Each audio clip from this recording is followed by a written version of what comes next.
d'Atlantic Matin. Débat, analyse, opinion. Le réveil de l'info, c'est Atlantic Radio. Le Conseil des ministres présidé hier par Sa Majesté traduit politiquement deux urgences. Rétablir la confiance et restaurer la crédibilité politique. Sur le premier volet, le projet de loi de finances 2026 fait de la santé et de l'éducation des priorités absolues. 140 milliards de dirhams budgétisés avec la création de 27 000 postes. C'est là la traduction d'une volonté manifeste de remettre l'école et l'hôpital public au centre du contrat social. Mais derrière les mots et les chiffres, il y a des chantiers concrets. L'ouverture annoncée des CHU d'Agadir et de Laayoune, la finalisation du CHU d'Ibn Sina de Rabat, la construction de nouveaux centres à Bni Mellal, Guelmim, Rachidia et une vaste opération de rénovation de quelques 90 hôpitaux. Côté éducation, la priorité va à la généralisation du préscolaire, à la qualité de l'enseignement et au renforcement des services d'appui à la scolarité. Ce PLF se veut donc une réponse directe aux revendications exprimées et légitimes par la jeunesse marocaine, une meilleure école, un meilleur hôpital et une égalité d'accès à la dignité. Mais l'autre signal tout aussi fort est éminemment politique. Le Conseil des ministres a validé deux projets de loi organique, l'un sur la Chambre des représentants, l'autre sur les partis politiques, l'objectif étant de moraliser la vie publique et ouvrir la compétition électorale. Les textes prévoient l'inéligibilité automatique de toute personne condamnée pour fraude électorale et le durcissement des sanctions pour toute atteinte à l'intégrité du vote. Il facilite aussi la candidature des jeunes âgés de moins de 35 ans en leur offrant une prise en charge publique de 75% des frais de campagne, y compris s'ils se présentent sans l'aval d'un quelconque parti. Enfin, il réserve les listes régionales exclusivement aux femmes pour renforcer leur présence au Parlement. Et en définitive, on peut aisément dire que ce Conseil des ministres n'a pas fait que valider des budgets, il a surtout défini une orientation politique claire, celle d'un Maroc qui veut réconcilier d'abord la société avec ses institutions et donner ensuite aux jeunes une place dans la politique, sans oublier de rendre au service public son sens premier, qui est tout simplement de servir le citoyen. Le gouvernement Akhnouch dispose désormais encore d'une seule année complète pour le faire. Et nous allons en parler ce matin avec vos deux décodeurs du jour. Aziz Bousta, à ma droite, mon confrère journaliste politique. Bonjour Aziz. Bonjour Adil, bonjour Salah, bonjour tout le monde. Et Salahdine Nabira, à ma gauche, expert en éducation et analyste politique. Bonjour Salahdine. Bonjour Adil, bonjour Aziz et bonjour aux chers auditeurs. Alors on va, chères auditrices et auditeurs, attention, il ne faut pas se fâcher avec la gente féminine un lundi matin. C'est pas bon pour le reste de la semaine. Nous allons commencer, nous allons bien évidemment commenter pour le reste tout court. Pour le reste tout court, c'est vrai. Nous allons décoder en détail bien évidemment le contenu de ce Conseil des ministres qui était très dense, et notamment sur ces deux volets, ceux des secteurs sociaux ou des secteurs primordiaux comme l'éducation et la santé, et aussi la moralisation de la vie politique et publique. Mais bien évidemment, on va commencer par l'info de la nuit. Le Maroc est champion du monde. Eh oui, nous sommes champions du monde. Les U20 ont hissé le drapeau national, le drapeau marocain à Santiago. Alors, je ne fais pas partie de celles et ceux qui ont tardé cette nuit pour regarder ce match, parce que forcément, quand on anime une matinale, on se couche tôt et on se réveille tôt. Mais vous, messieurs, vous avez regardé, vous avez suivi attentivement cette rencontre. J'aimerais commencer d'abord par peut-être un commentaire sur cet exploit et ce qu'il envoie, surtout comme signaux pour ceux qui n'étaient pas à Santiago. Je commence par Salahdine. Exactement, c'était une belle victoire déjà, parce que ils ont maîtrisé totalement le match depuis la première minute jusqu'à la fin, donc avec d'excellents buts qui montrent tout le talent des joueurs marocains, une bonne organisation tactique. Très bonne organisation tactique, un engagement sans faille et surtout un parcours très honorable, parce qu'ils ont eu que les grands sur leur passage. Donc ça a commencé par l'Espagne, le Brésil, le Mexique, la Corée, etc. États-Unis, etc. France, et ça finit par l'Argentine, surtout, qui ont beaucoup parlé avant le match, qui ont célébré même juste après la demi-finale. Mais moi, ce que je retiens, c'est quand on a un projet bien clair, parce que là, ça montre qu'on peut maîtriser en fait la réussite ou la performance quand on a un projet très clair, donc qui est le foot marocain, quand on a une continuité. Donc quand on se donne les moyens de ses ambitions, on y arrive. Voilà, et surtout quand on a les hommes, c'est-à-dire qu'on a justement un patron du foot marocain qui a le leadership nécessaire et surtout la passion, parce que on le voit qu'à côté du technicien qui gère, il y a le passionné, donc est très engagé. Et surtout, il y a le cas de Marocain parce qu'il y a confiance, parce que ce même Mohabi, on lui a donné le temps. Il a échoué au niveau de la CAF. Oui, au niveau de la CAN. La CAN au niveau de la finale. Et on l'a maintenu en poste et alhamdoulilah aujourd'hui. Et moi, ce qui m'avait marqué, je l'ai dit la semaine dernière et je le redis aujourd'hui, c'est après effectivement cette finale de la CAN perdue par ces mêmes U20. Ce qui m'a marqué, c'est effectivement alors oui, c'est un discours, mais c'est un message que Fawzi El Qarja avait adressé à ces mêmes jeunes qui les avaient réunis juste après la finale perdue, en essayant de leur mettre dans la tête que la norme pour eux et pour l'avenir, ça doit être la victoire finale et ne pas se contenter effectivement d'une demi-finale ou d'une finale perdue. Et je pense que le message est bien passé. Aziz, toi tu m'as dit, on ne cache rien à nos auditeurs. Bon, voilà. Tu n'es pas un amateur passionné de foot où tu ne suis pas assidûment les matchs de foot, mais hier tu as pris le soin de suivre cette finale et ce que tu m'as dit c'est que c'était incroyable ce que tu as vu. Oui. Je savais que j'allais être chez toi tôt le matin, pourtant je suis resté à regarder ça. Mais c'était un régal du début à la fin. C'était véritablement un régal. Comme on dit, l'important est de participer. Comme on dit, c'est le résultat. C'est le résultat qui compte. C'est ce qu'on dit habituellement.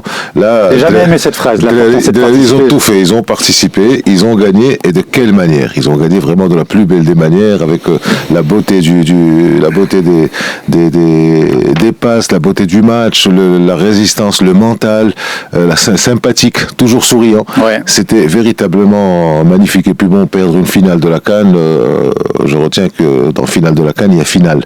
Donc c'est pas véritablement perdre. Et puis donc ce sont le genre de transformations qu'on appelle les transformations à bas bruit, des choses qui sont en train de changer depuis 10 ans, depuis 15 ans, lentement, sûrement. Et puis on les voit, les Marocains, ils sont partout. Ils sont partout au niveau du foot. Donc on est capable vraiment du meilleur. Je ne dirais pas le pire parce qu'on fait pas le pire.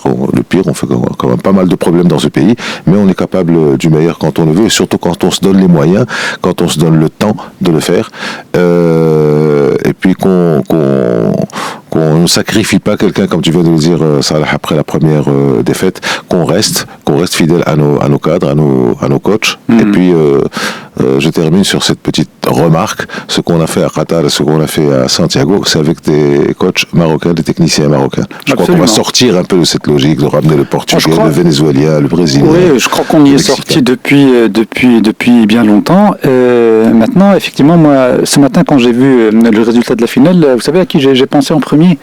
À Walid El-Regragui. J'aimerais pas être à sa place. La pression de fou qu'il doit avoir aujourd'hui, en fait, pour le dire simplement, il n'a pas le droit à l'erreur. Parce que toutes les conditions sont réunies pour remporter cette CAN, et j'espère sincèrement qu'on va y arriver. Mais comme je l'ai dit vendredi, j'ai pas changé d'avis en 3 jours. J'ai pas mal de points d'interrogation et j'ai l'intime conviction qu'on va commencer cette CAN avec beaucoup d'inquiétudes, beaucoup de points d'interrogation, en espérant que la chance soit de notre côté et que ça passe jusqu'à la victoire finale. Moi, j'aimerais juste rappeler le point de départ de tout ce succès footballistique, parce qu'il faut rappeler que le Maroc en futsal a gagné aussi l'Espagne, qui est l'une des meilleures équipes hier. 3e mondial. Tout a commencé lors d'un assemblée générale de la fédération. On allait avoir Marwan Benani comme président, que c'était une bagarre, etc. Et qu'on a annulé justement ces élections, qu'on a arrêté justement la mascarade, de permettre à des gens de pouvoir faire ce qu'ils faisaient au foot, et qu'on a donné les clés à Fawzi El Qarja. C'est à partir de ce moment que tout a commencé à changer. À un moment, il faut prendre des décisions fortes, faire confiance à quelqu'un qui a la compétence et lui donner les moyens. Et ça a pris le temps que ça a pris. Mais alhamdoulilah, aujourd'hui, les succès s'enchaînent. Donc il y a les jeunes U17 avec un autre cadre marocain aussi, donc Nabil Baha, qui sont aussi en Coupe du Monde, qui vont être au Qatar. Il y a les filles qui ont bien et donc il y a un modèle. Moi, j'aimerais bien qu'on s'intéresse aussi à ce modèle-là, parce que j'ai l'impression que c'est ce type de modèle qui est réussi au Maroc, donc qui a plus de chances de réussir. J'aimerais bien qu'on duplique la même expérience, peut-être prendre le temps d'y réfléchir et d'aller sur secteurs sont trop importants pour pouvoir atteindre les mêmes résultats. Il y a des points de similitude effectivement, ou de comparaison qu'on peut faire entre ce qui se fait de très très bien aujourd'hui dans le foot et dans d'autres secteurs secteurs que nous allons aborder d'ailleurs, la santé et l'éducation. Déjà, si effectivement ce projet a réussi, c'est qu'on a donné et les moyens et le temps nécessaire pour le faire. C'est une histoire d'une dizaine d'années. Plus, oui, un peu plus. Alors si effectivement il faut une dizaine d'années pour réussir dans le foot, combien faudrait-il d'années pour réformer et assainir et l'école publique et l'hôpital public? Et ça fait la transition parfaite avec le sujet principal que nous allons aborder aujourd'hui, ce Conseil des ministres. Alors on va parler de deux sujets essentiels qui ont été abordés lors de ce Conseil des ministres. D'abord, l'attention particulière accordée dans le PLF 2026 aux deux secteurs que nous décodons régulièrement sur cette antenne, la santé et l'éducation. D'abord sur le volet financier, 140 milliards de dirhams budgétisés, avec la création de 27 000 postes d'emploi pour les deux secteurs en 2026. En introduction, j'ai dit que c'était, c'est comme ça que je l'ai interprété, une réponse directe aux revendications légitimes de la jeunesse marocaine qui demande tout simplement une meilleure école et un meilleur hôpital public. Est-ce que, Aziz Bousta, tu as eu la même lecture peut-être d'abord sur cette question de la réponse apportée concrètement aux revendications de la Gen Z? Alors, réponse, je ne sais pas, le terme est certainement exact, mais il est peut-être inapproprié parce que ce genre de réponse se fait en général en plusieurs étapes. Comme on le dit toujours, le roi a un temps royal, et donc il a une manière, sa manière de gérer les problèmes et de réagir aux différents cas qui peuvent survenir. On a vu ça en 2011. Après 3 semaines, il y a eu le fameux discours du 9 mars, et puis il y a eu tout un processus qui s'est étalé sur 3 ou 4 mois avant la consécration par l'adoption, le vote pour la Constitution. Et puis la même chose s'est passée en 2017 aussi, quand il y avait les événements dans le RIF. Il y a eu plusieurs étapes. D'abord rétablir l'ordre, c'est la priorité, effectivement, un peu partout. Ici ou ailleurs, on rétablit l'ordre d'abord, et puis il y a eu une réponse institutionnelle avec le roi qui avait demandé au ministre de l'Intérieur et des Finances de saisir la Cour des comptes, de voir ce qui se passait, de lui faire un rapport, et puis il y a eu la considération économique, et puis la politique, avec les sanctions qui ont été faites, qui ont été prononcées contre les politiques. Et il semblerait que cette fois, pour ce qui se passe aujourd'hui, donc les protestations, les contestations de la génération Z, comme on l'appelle communément, c'est pareil. Il y a eu un discours, donc avec beaucoup de sérénité, un discours où les primes abord, le roi, donc je mets ça entre guillemets, n'a pas répondu, n'a pas entendu, n'a pas. Et pourtant, ce discours, il fallait le lire et le relire. Il comportait pas mal de points de réaction. J'aime pas dire trop la réponse. Et hier, c'était très clair. Oui, notamment dans les secteurs de la santé et de l'éducation, mais aussi sur les projets de loi en lien avec les prochaines échéances électorales et sur le volet politique de ce Conseil des ministres. Il y a aussi une réponse adressée notamment à la jeunesse. On va marquer une pause. Je te donne la parole, Salah Ad-Din, juste après la pub et le journal de 8h30 pour la suite des décodeurs. À tout de suite. La suite des décodeurs d'Atlantique Matin, toujours avec Aziz Bousta et Salah Ad-Din Namira. On continue de décortiquer le contenu du Conseil des ministres présidé hier par Sa Majesté le Roi, et nous étions en train de parler du premier sujet important qui était abordé lors de cette Conseil des ministres, à savoir l'attention particulière accordée au secteur et de la santé et de l'éducation dans la préparation du projet de loi de finances 2026. Et la discussion s'est poursuivie d'ailleurs hors antenne. Et ce qu'on se disait, c'est un point sur lequel on était effectivement d'accord, c'est que ce n'est pas qu'une question de budget. On n'a pas cessé de le répéter sur cette antenne. Les budgets accordés notamment à l'hôpital public et à l'école publique sont en progression année après année. On parle de 140 milliards de dirhams pour le prochain exercice budgétaire. Mais le plus important, ce sont les compétences, les femmes et les hommes qui ont la lourde responsabilité de gérer efficacement les budgets alloués au secteur et de la santé et de l'éducation. Et je te donne la parole, Salah Ad-Din, sur ce point particulier. Exactement, Adil, parce que je pense que ça n'a jamais été une histoire d'argent. Moi, je me rappelle le plan d'urgence, on avait tellement d'argent qu'on n'a pas pu les dépenser, s'agissant du secteur de l'éducation, donc les 44 milliards et tout ça, et même de la manière de les dépenser, parce qu'il y a beaucoup de dossiers qui sont en cours, qui traînent au niveau de la Cour des comptes.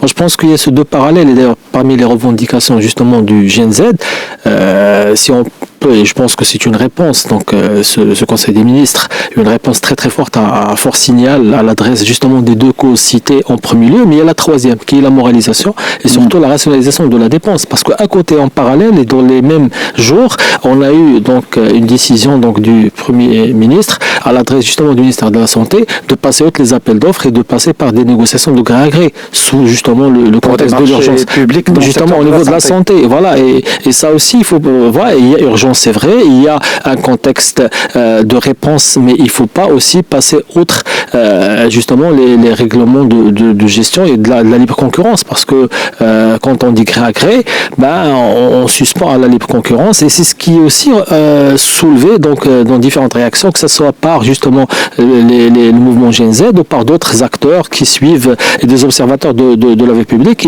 et c'est aussi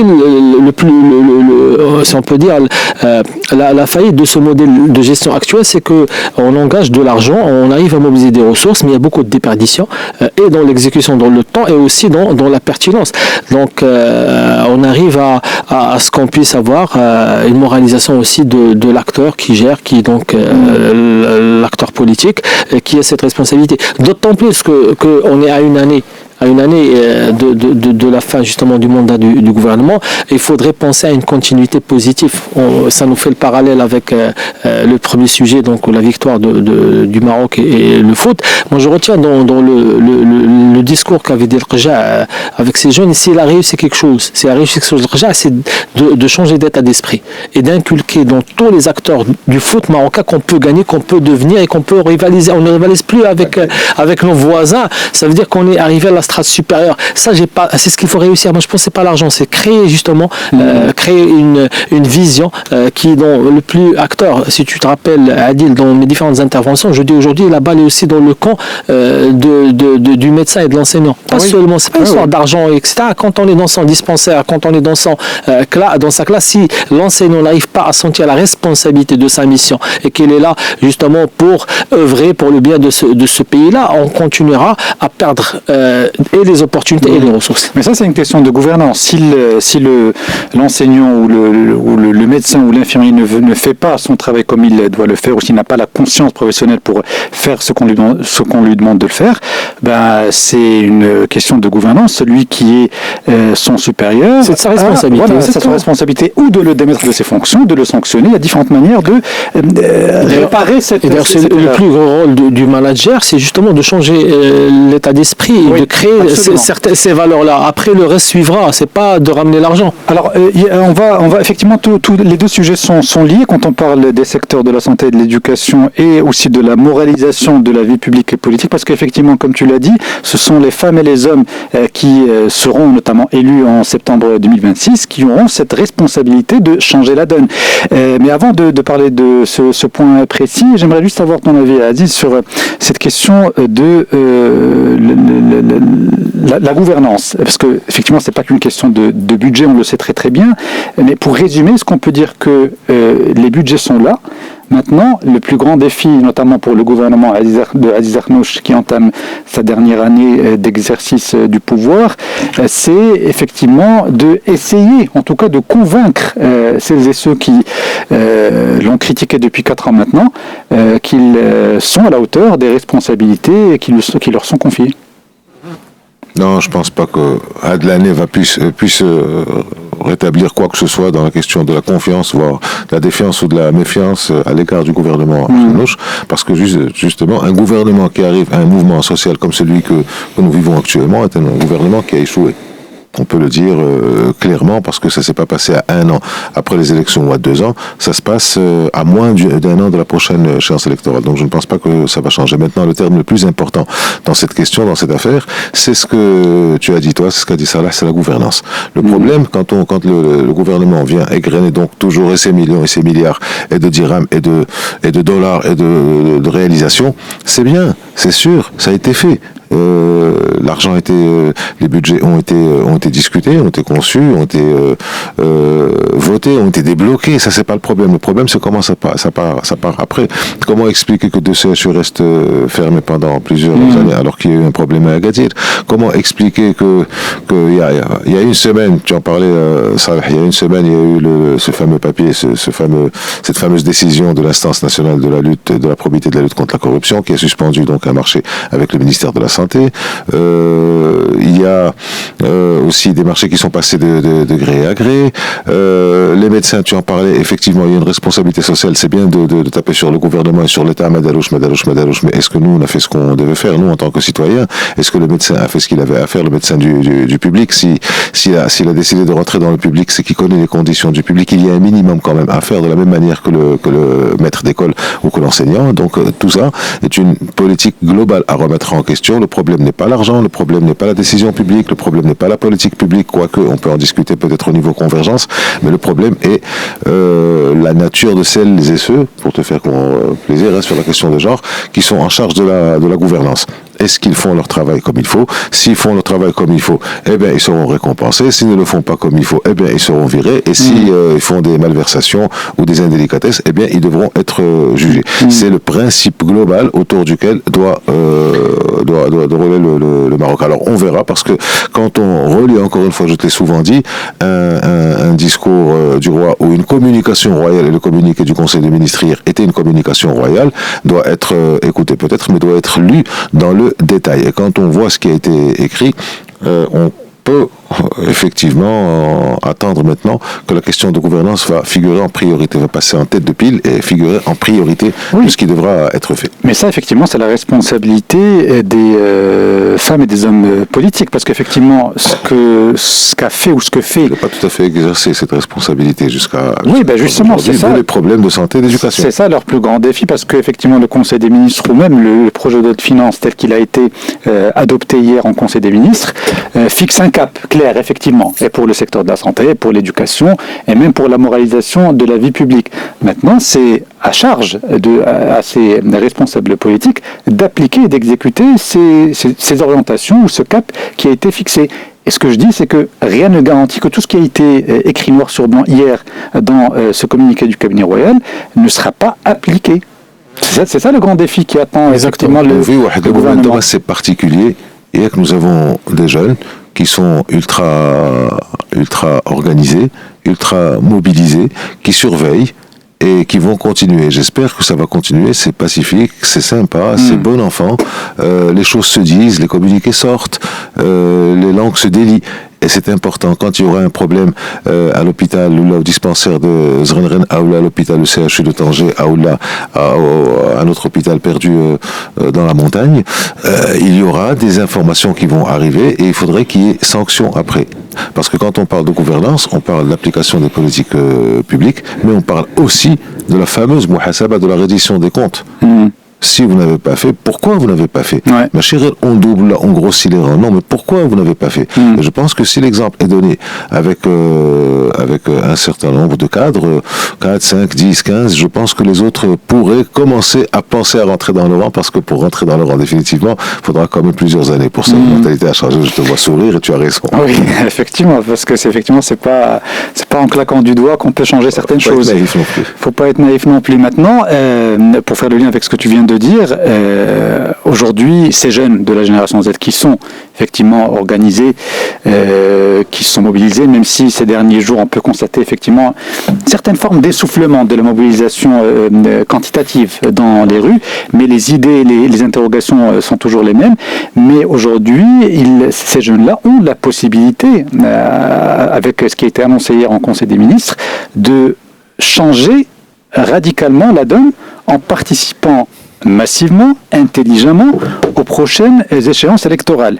Un exemple parmi tant d'autres et qui est très révélateur et qui va dans le sens de donner la possibilité aux jeunes de se prendre en main, c'est effectivement la facilitation des candidatures pour les jeunes âgés de moins de 35 ans. Donc là, on parle de la génération Y, mais aussi de la génération Z, avec la possibilité, et c'est ça qui est très important, et ça change la donne à mon avis, de se présenter sans forcément avoir tezkiya, on va parler d'aval, c'est ça hein? L'investiture. L'investiture d'un quelconque parti politique. Est-ce que ça, pour toi, Salahdine Nabira, c'est un game changer, comme on dit? Exactement. Moi, je trouve que le communiqué d'hier, par son timing, je pense que c'est un hasard, mais ça a été aussi une réponse à la classe politique. Quand on voit ce qui s'est fait au congrès de l'USFP, je ne pense pas qu'ils ont compris ni le mouvement Gen Z, ni toutes les volontés de justement Qu'est-ce qui s'est passé dans le congrès de l'USFP? Qu'est-ce qui s'est passé? Justement. Oui, il ne s'est rien passé réellement.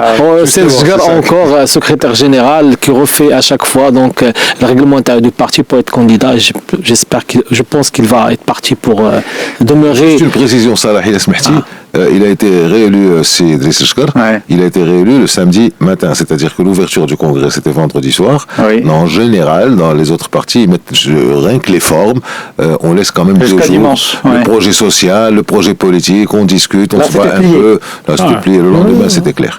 Dommage pour ce grand parti donc qui n'en a de grand que les souvenirs. Oui, dommage. Ça c'est un jugement.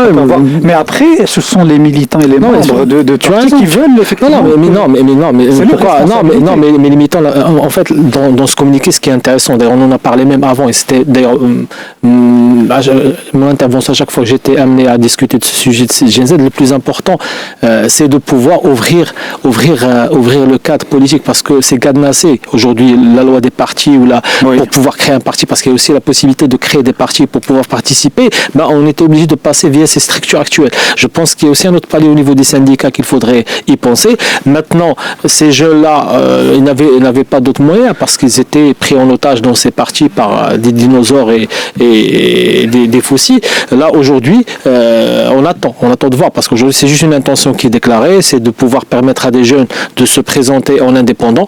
Et d'ailleurs, Azzousta, on a fait un parallèle avec un ancien mouvement qui s'est passé dans l'histoire politique marocaine, c'est que justement le RNI c'était à la base un parti d'indépendants. Donc j'espère que ces indépendants... Donc, le nom du parti. Voilà, exactement. J'espère qu'aujourd'hui cette ouverture sur des jeunes, cette ouverture sur des jeunes, c'est une bonne invitation à agir parce que c'est pas aussi facile, c'est pas aussi évident. Oui, mais c'est pas aussi facile, c'est pas aussi évident. Mais comme je vous l'ai dit hors antenne, maintenant c'est leur responsabilité. Exactement, parce que c'est ça. En main, parce qu'ils ont toutes les cartes en main. Exactement. Quand vous avez la garantie de l'État de vous financer à hauteur de 75% vos frais de campagne et quand on vous facilite au maximum la possibilité de se présenter à des élections sans forcément attendre ni l'aval, ni Tezkiya, ni l'investiture d'un quelconque parti, si vous ne le faites pas, eh bien c'est votre problème. Et tu as raison Adil, aujourd'hui il y a les moyens, les 140 millions. Il y a les postes qui vont être créés, 140 milliards, pardon. Et là, on attend de ces jeunes de rentrer, d'exercer leur pouvoir de contrôle à travers les institutions. Et j'espère qu'il y aura création de nouveaux partis qu'on assouplira le cadre, qu'on verra un Parlement qui nous ressemble. Parce que on est un pays jeune et il faudrait voir des jeunes comme ils sont. Mais entre la pression qui peut être sur les réseaux et qui est très importante aussi, parce que c'est ce qu'il faut maintenir la pression. Il faudrait que le parquet réagisse aussi parce qu'il y a plein de dossiers qui sont prêts et on n'en comprend pas. Des fois, ils s'autosaisit de dossiers qui ne sont pas d'une grande importance. Et sur ce point, on va d'ailleurs aborder, je crois qu'on va le faire après le journal de 9h, mais sur effectivement tout ce qui a été annoncé hier pour moraliser la vie publique et politique. On parle d'une inéligibilité automatique pour toute personne condamnée pour fraude ou atteinte à la régularité du scrutin. Moi, j'attends le texte de la réforme du code électoral pour voir ce qu'on entend concrètement par fraude ou atteinte à la régularité du scrutin. Et puis aussi, moi, ce qui me manque dans ce qui a été annoncé, même si c'est bien, mais ce qui me manque, par exemple, c'est l'interdiction, par exemple, qui ne serait pas une idée saugrenue, de permettre à quelqu'un qui a été condamné, jugé et condamné par la justice pour des faits de dilapidation de deniers publics ou pour des actes similaires, de se présenter à une élection. Moi, c'est une idée qui me semble aller dans le bon sens. Après, est-ce que ça sera fait ou pas? Je ne sais pas. Tout ce que je sais, c'est qu'on va marquer une pause. Il est 9h, le journal en langue arabe. Et on se retrouve juste après pour la suite du débat. À tout de suite. La suite des décodeurs d'Atlantique Matin, toujours avec Aziz Bousta et Salah Eddine Nabira. On poursuit notre discussion sur le contenu de ce Conseil des ministres présidé hier par Sa Majesté le Roi. Et on était en train de discuter effectivement de l'aspect politique et du contenu politique de ce Conseil des ministres. Et plus précisément sur la question de la main tendue ou de la porte grandement entrouverte pour les jeunes pour participer activement à la vie publique et à la vie politique et participer surtout activement, concrètement, aux prochaines échéances électorales. La mesure qui consiste à prendre en charge les dépenses des campagnes électorales des jeunes âgés de moins de 35 ans à hauteur de 75% et aussi de permettre à ces jeunes de se présenter sans forcément avoir l'aval ou l'investiture d'un quelconque parti. Est-ce que selon toi, Aziz Bousta, c'est une chance qu'ils doivent absolument saisir si effectivement l'objectif final c'est de changer profondément la donne et de renverser même la table sur ceux qu'ils considèrent comme étant des vieux dinosaures de la politique qui ont failli?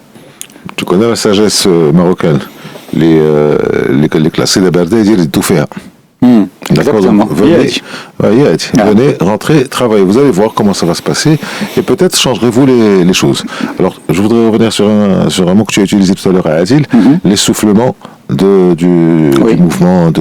Je ne pense pas, parce que quand on est organisé, peut-être qu'il y a des gens qui partent, peut-être qu'il y en a d'autres qui reviennent, mais la plateforme est là et l'observation est là. Je suis d'accord avec toi. Juste une petite précision. Quand je parle d'un essoufflement, c'est pas un avis, c'est un constat sur le terrain, notamment à travers les manifestations de samedi.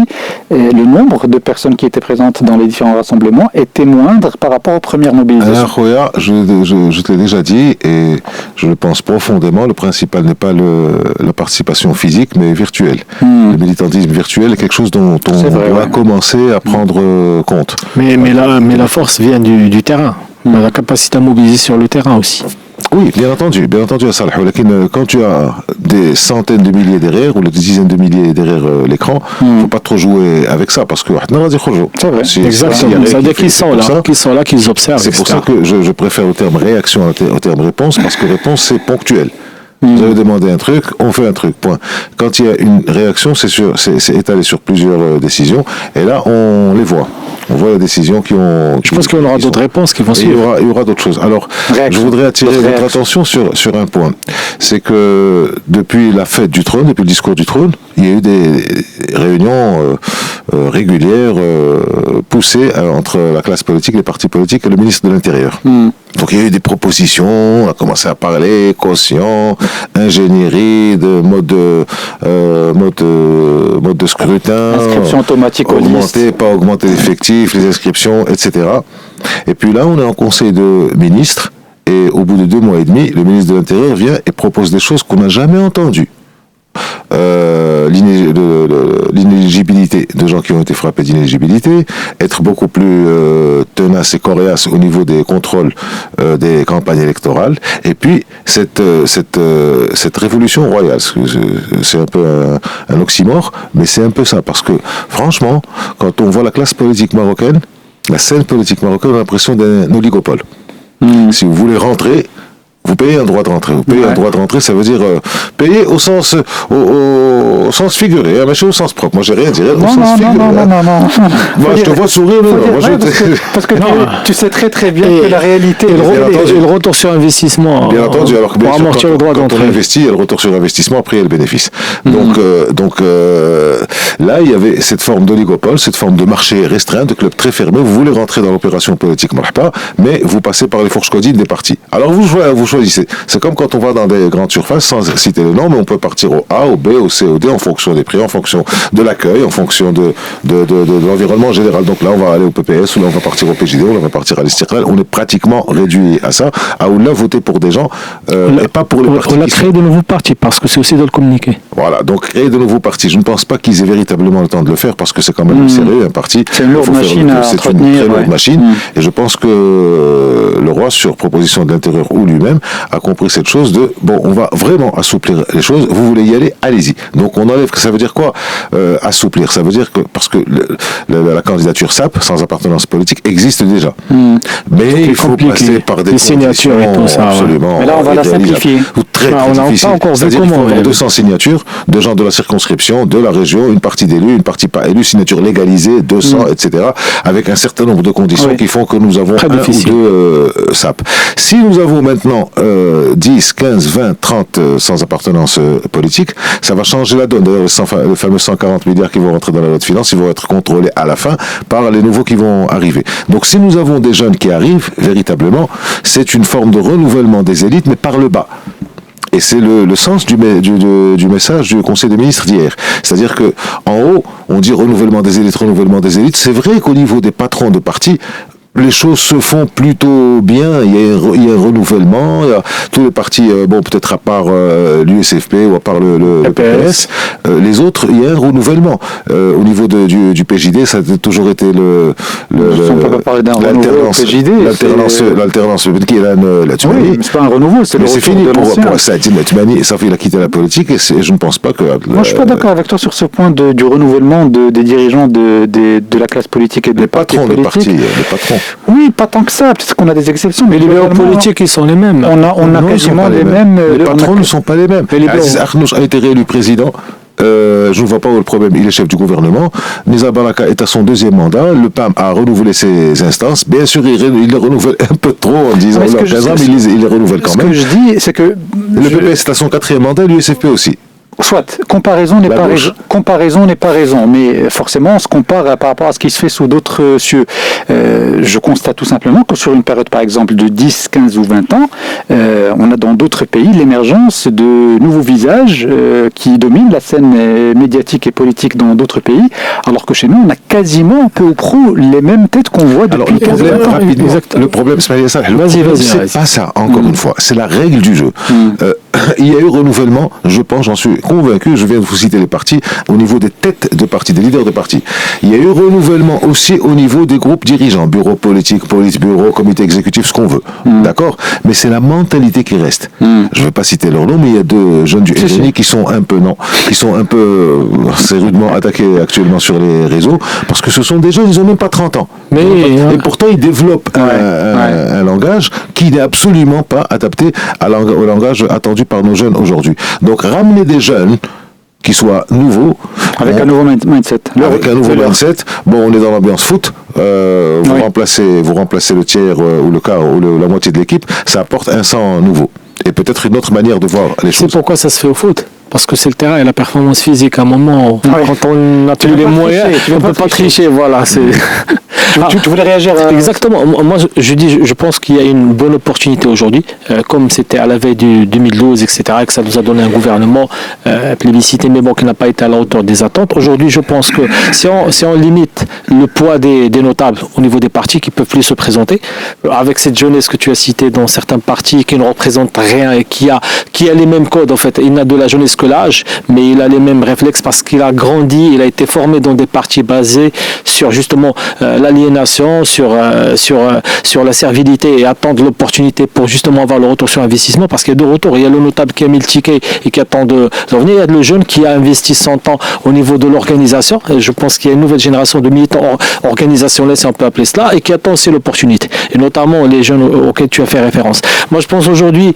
le roi a ouvert une porte très grande pour les jeunes pour qu'ils puissent participer. Après, moi j'attends de voir comment on va réorganiser tout ça, parce que je pense que si on a réagi rapidement et on a donné un début de réponse, on peut aussi sortir des lois qui peuvent faciliter notamment la création, parce que je vois mal avoir cet état d'esprit de jeunes qui est libre, qui aspire au changement, l'intégrer, ça va être un autre mouvement d'assimilation, parce qu'on l'a vu avec les listes des jeunes, etc. C'était des jeunes pleins d'ambition, avec la bonne parole, et après, si on va chercher, on va les craqué, soit ils sont dans le gouvernement, soit ils sont dans donc, les fameuses organisations, comment on appelle ça, les conseils, etc., qui arrivent à avoir des postes par ici, par là. Et je reviens encore une fois, le spectacle désolant qu'on avait dans le congrès de l'USFP, où il y avait des jeunes brillants qui avaient beaucoup de potentiel et qu'aujourd'hui, ils ont été assimilés. Moi, je veux pas que ça soit un mouvement d'assimilation, il faudrait que ça ait une suite. Pour que ça ait une suite, il faut créer de nouvelles conditions d'émergence, de nouveaux syndicats, de nouveaux partis. Il n'y a que cela qui va nous garantir cette moralisation qu'on veut tous. Sinon, ça va être une absorption progressive, etc. Et on aura encore les mêmes affaires. Et moi, je dis, c'est le modèle. C'est pas les gens en place aujourd'hui, même les jeunes qui ont été draftés via ces partis-là vont refaire les mêmes... Mais ça a été écrit noir sur blanc dans le communiqué du cabinet royal. Et j'ose imaginer, parce que ça, ce sont des grandes orientations et un cap, que ce sera écrit noir sur blanc dans les prochains textes de loi qui seront adoptés, notamment le fameux code électoral qui doit être adopté, comme l'a appelé Sa Majesté dans le discours du trône, il me semble, qui sera adopté avant la fin de l'année en cours. Et on verra effectivement la concrétisation de tout ce qui a été Moi, juste, j'ai pas envie qu'ils soient pervertis par les structures actuelles. Non, pour moi, le message il est très très clair dans le communiqué du cabinet royal hier, faciliter au maximum la possibilité, le fait de pouvoir se présenter aux élections pour les jeunes, sur le volet financier, mais aussi sur le volet des procédures. Maintenant, l'autre question que je voulais aborder, que j'ai abordé tout à l'heure juste avant le journal, c'est effectivement, alors je vais reprendre une phrase du communiqué du cabinet royal par rapport au Conseil des ministres d'hier, concernant bien sûr la réforme du code électoral et la moralisation de la vie publique. L'objectif, je cite, l'objectif est de moraliser les prochaines échéances législatives et de garantir leur intégrité afin qu'elles débouchent sur des élites jouissant de légitimité et de confiance. Fin de citation. Et sur ce point, on a alors c'est pas encore détaillé, c'est pour ça que j'aimerais qu'on en parle. On parle d'une inéligibilité automatique pour toute personne condamnée pour fraude ou atteinte à la régularité du scrutin. Encore faut-il définir concrètement ce que l'on entend par atteinte à la régularité du scrutin. Et puis il y a des sanctions renforcées pour toute atteinte à l'intégrité du vote à toutes ces étapes. Donc si j'ai bien compris, c'est pendant le processus du vote lors des prochaines échéances électorales. Tout cela doit être, j'imagine, détaillé pour que l'on comprenne de quoi il s'agit concrètement, de quel type de fraude on parle. Est-ce que c'est l'utilisation de l'argent pour acheter des voix, par exemple? Est-ce que ça peut aussi vouloir dire autre chose?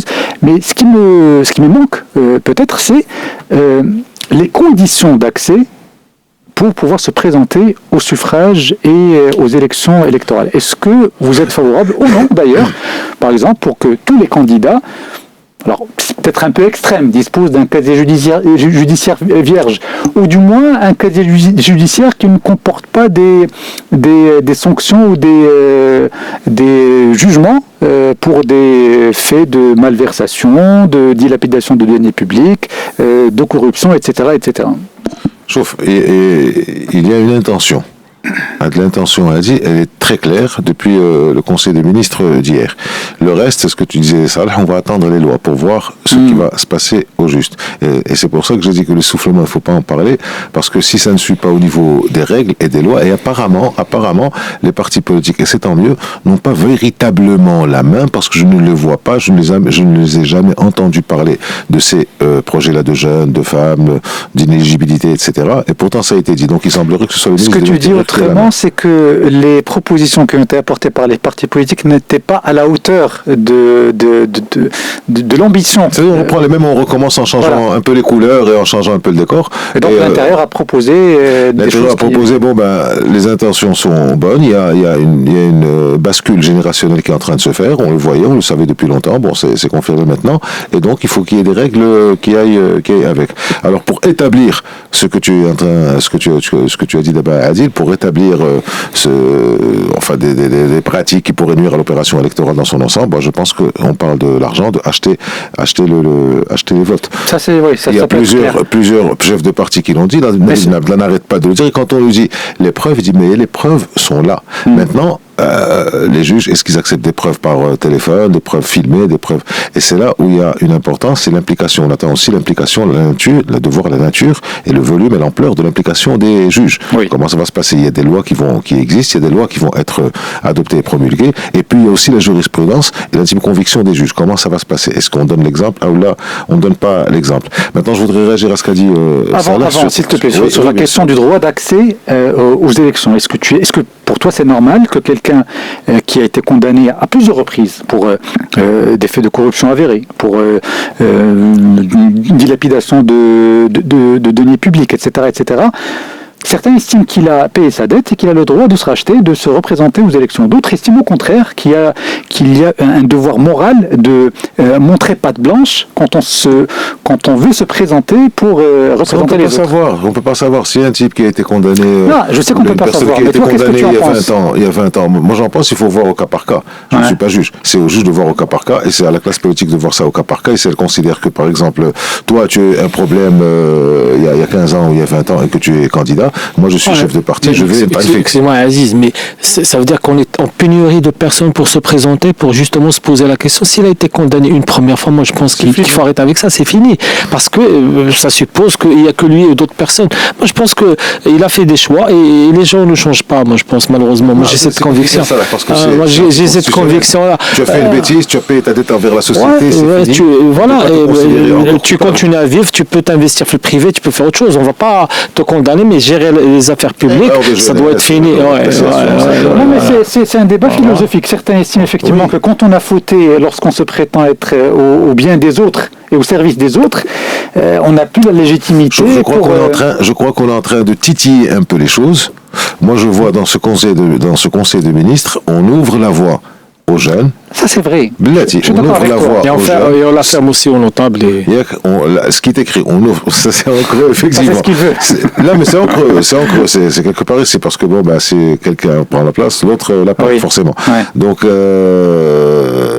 j'ai perdu le fil de... voilà. Donc, c'est d'abord, vous avez le droit de vous présenter sans appartenance politique. C'est une véritable révolution de la scène politique marocaine, au sein de la scène politique marocaine. Deuxièmement, on vous finance jusqu'à 75%. En général, ils ne financent pas. On vous donne les comptes de campagne et puis c'est tout. Là, il y a un financement.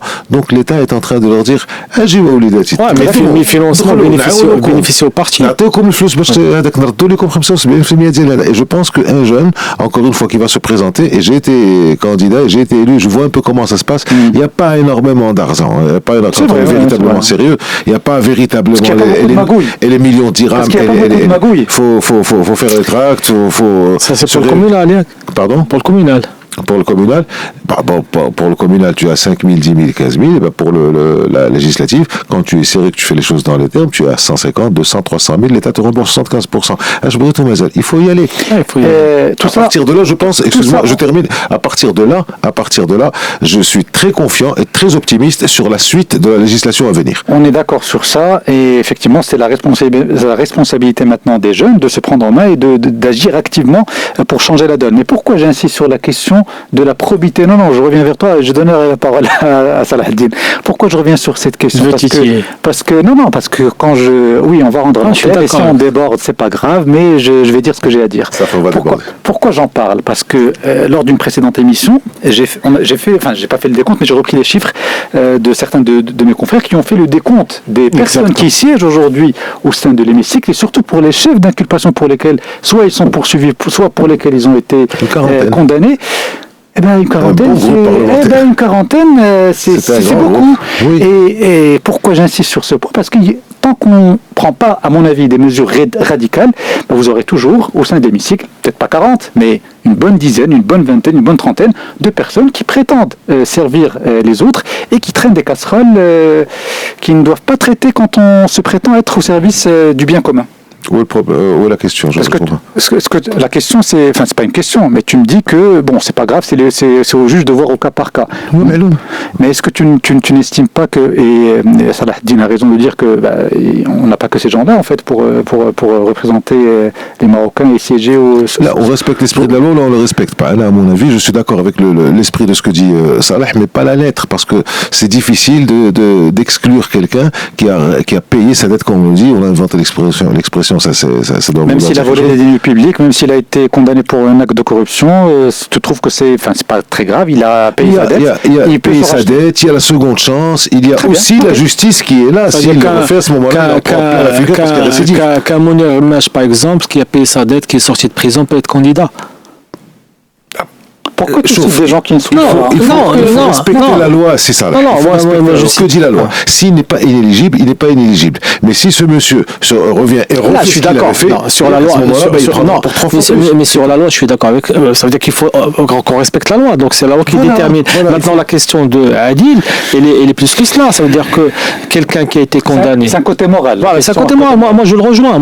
Parce qu'il n'y a pas que ces gens-là. À la base, on aurait pu se poser la question s'il y avait que ces personnes-là qui étaient là. Mais moi, je pense qu'on peut payer sa dette, c'est bien. D'ailleurs, on continue à vivre sa vie, à faire ce qu'on a à faire. Mais pour représenter le Marocain, il faut hausser le niveau des critères plus haut. Le monsieur que tu as cité, comment il s'appelle? En fait, j'ai cité une affaire. Comment il s'appelle?